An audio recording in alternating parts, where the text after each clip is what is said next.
My name is Mr. Toy Rose, presenting for the Africans holiday. The holiday is mainly known as Emancipation Day or Freedom Day.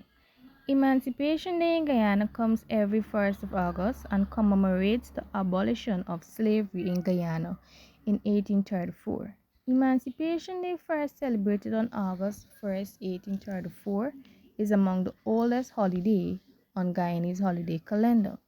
Emancipation Day celebrates the ending of plantation slavery for Africans, which had been established by the Dutch in the 17th century and continued by the British when the Dutch Guiana colonies were ceded to the British Empire in 1850.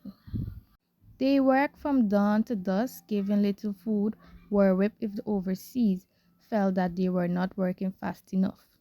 They were housed in lodges, which was a basic hut where there was no privacy, no floors, and the thatch roof always leaked. The death rate among the slaves was high, and new slaves had to be constantly brought to replace them. Originally, the name of the holiday was Freedom Day, but today the name Emancipation Day is usually preferred. Thus, while those African descent impacted by the abolition of slavery, in reality it touched everyone. The event sent the whole nation in a whole new direction and to greater cultural diversity as well. This diversity had led Guyana to adopt as its national motto: one people, one nation, one destiny.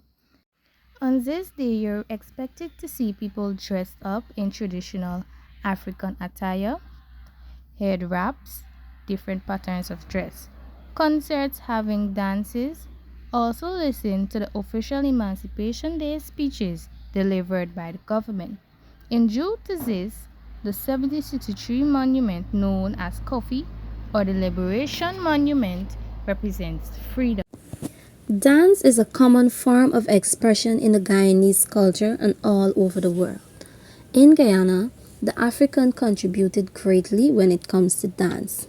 Some of the dances contributed by the Africans to Guyana are Kwekwe. Kwekwe is a ritual that begins at 12 o'clock the night before the wedding. At a Kwekwe, the groom and his family will walk to the bride's residence to get into the bride's residence, where the bride family will be there to guard the residence. The groom will then look for the bride. When he finds the bride, the family will then cover the bride body with a white cloth, having the bride sit on a chair, after which they will hoist the bride into the air on their shoulders and dance around with her. The bride and groom will then do a dance off for her to represent herself as well as the groom to represent himself. Another dance contributed by the African is the Komfa. A Komfa is a possession dance native to West Africa. It signifies the worshipping of a king of the Congo River, known as King Komfa. This dance is said to initiate spirit possessions in human. People do abnormal things such as pushing firewood in their mouth and walking on brick bottles, etc. The last dance we'll be looking at is the soiree.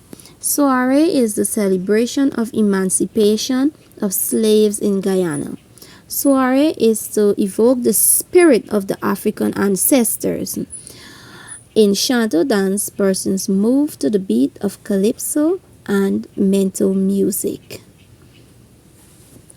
as well as the beating of drums and the blowing of flutes.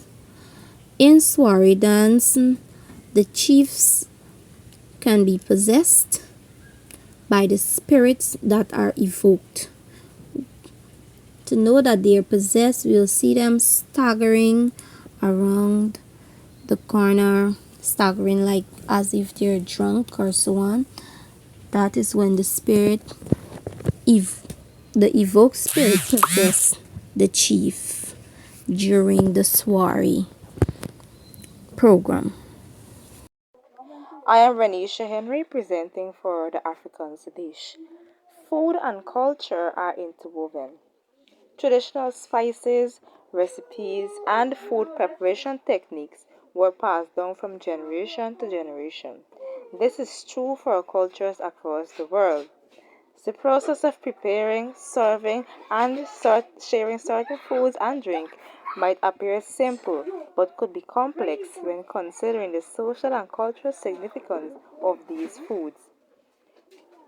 For Guyana, which is a melting pot of cultures, food plays a vital role in preserving culture across generations. The Africans, one of Guyana's ethnic group, make up a big part of the country's culinary arts. In Central Africa, for example, the basic ingredients in most dishes are plantain, cassava, chili peppers, and an array of vegetables and ground spices. In Guyana, our understanding of African dishes incorporates all of those ingredients with a modern twist and Caribbean flair, making use of fruits and vegetables that are readily available in the South American continent. These foods include metemji, konki, and fufu. Metemji, which is a soup-like dish with ground provision, coconut milk, and large dumplings eaten with fried fish or chicken. This is also made by dry coconut, 3/4 pound of mixed meat, approximately 1 pound of fried or salted fish, 1 pound cassava, 1 pound plantain, and you can use edos, onion, and okra, and your pepper. Dumplings are also optional for the metinji. So this is one of Africans' favorite dish. Konki, a sweet cornmeal based treat cooked by steaming the cornmeal in banana leaves.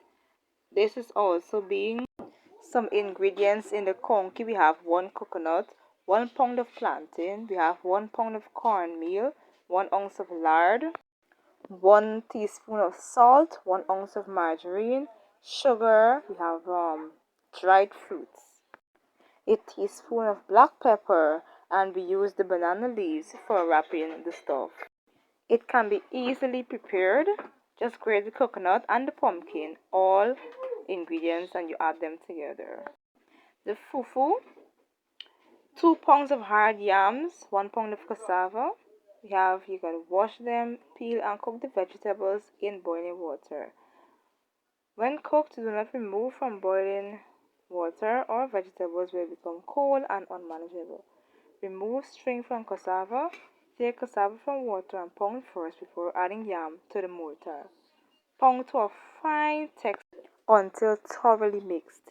Use some of the same warm water for dipping the mortar stick and for adding the fufu. So these are the three food I would have focused on today for the Africans. We have the metumji or metaji, we have the konki, and we have the fufu.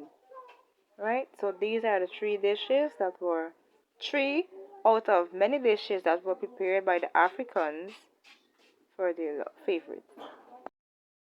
Hi, I am Aisha Amsterdam, and today I'll be talking to you about African clothing. Some names for African clothing are the shiki, African wax print, kenti, kanga, adir,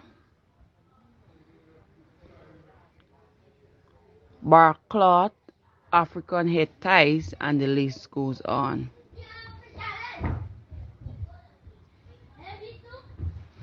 African clothing commonly referred to the traditional clothing worn by the people of Africa. Different tribes throughout the continent pride themselves on their national dress, which they use for ceremonies and special occasions. There are many varied styles of dress, and the type of cloth play an integral role in fashioning the garment. The fabric often reflects the society in general as well as the status of individuals or groups within their community. In some instances, traditional robes have been replaced or influenced by foreign culture like colonial impact or Western popular dress code. African dress may consist of a single item or a fully composed outfit and range from single to complex. Today, African garments take the root in traditional dress and are worn by millions of people for both ceremonial occasions and for everyday wear. This makes for a vibrant and colorful scene wherever you go in Africa and all around the world. Let's look at kaftan. Kaftans are worn by women today in Africa, were originally men attire. In modern time, both men and women wear kaftan, and they were either that can either be simple or just a one-piece garment, plus a hat or a three-piece, completed with a hat and a scarf to make a very impressive outfit. Ankara is a vibrant materials with rich, colorful pattern.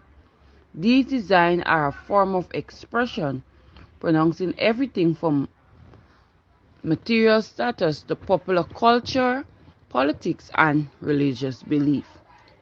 In recent years, this hardy, lightweight fabric has become very trendy and even made its way to luxury design brands. Its application has been grown beyond being just a wrap to being used as a base for hat, handbags, shoes, and all manner of clothing, and as well as decor items for the homes.